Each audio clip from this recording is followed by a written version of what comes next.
किसी भी प्रोटीन के स्ट्रक्चर को प्रिडिक्ट करने के लिए या प्रोटीन और डीएनए के इंटरेक्शंस को स्टडी करने के लिए हम जिस सॉफ्टवेयर का यूज़ करते हैं वो है अल्फ़ाफोल्ड सर्वर।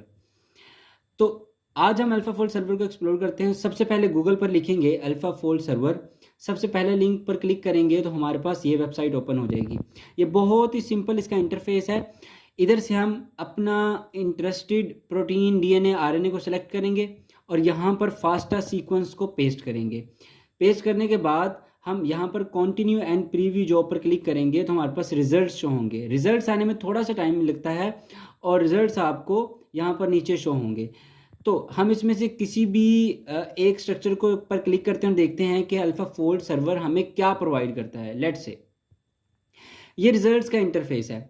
अब इस इंटरफेस में हमारे पास सबसे इंपॉर्टेंट चीज़ तो स्ट्रक्चर है, जो स्ट्रक्चर अभी विजिबल नहीं है क्योंकि मेरा जो ये डिवाइस है ये आउटडेटेड है। फॉर दैट पर्पस मैंने एक दूसरा टूल यूज़ किया है विच इज़ पाईमोल। इस पाईमोल के थ्रू हम इस स्ट्रक्चर को एनालाइज कर सकते हैं, देख सकते हैं इसमें कौन कौन सी चेंज है, कहाँ कहाँ पर प्रेजेंट है। लेकिन इससे भी ज़्यादा जो इम्पोर्टेंट चीज़ है वो यहाँ पर मौजूद रिजल्ट्स हैं।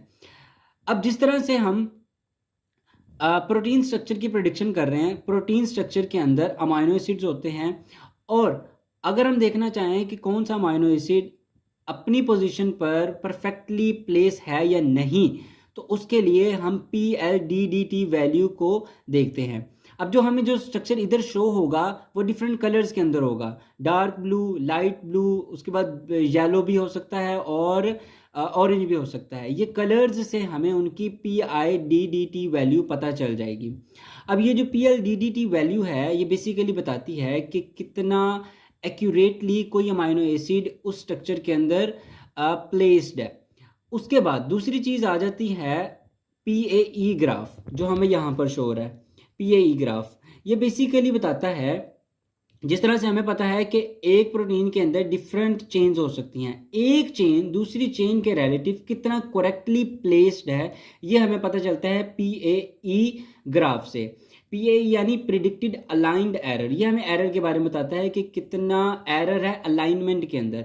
जितना ज़्यादा डार्क एरिया होगा उतनी कम एरर होगा और जितना ज़्यादा लाइट एरिया होगा उतना ही एरर ज़्यादा होगा। इसी को हम एक वैल्यू के थ्रू भी दे सकते हैं which is TM value, predicted TM value. अगर ये वैल्यू 0.8 से ग्रेटर होगी तो इट मीन्स एरर कम है, 0.6 और 8 होगी तो मॉडरेट एरर है और 0.6 से कम होगी तो बहुत ज़्यादा एरर है उसके अंदर। अब एरर का मतलब ये नहीं है कि हम उस स्ट्रक्चर को यूज़ नहीं कर सकते, बट डिफरेंट रिसर्च के अकॉर्डिंग डिफरेंट स्ट्रक्चर्स के डिफरेंट फंक्शन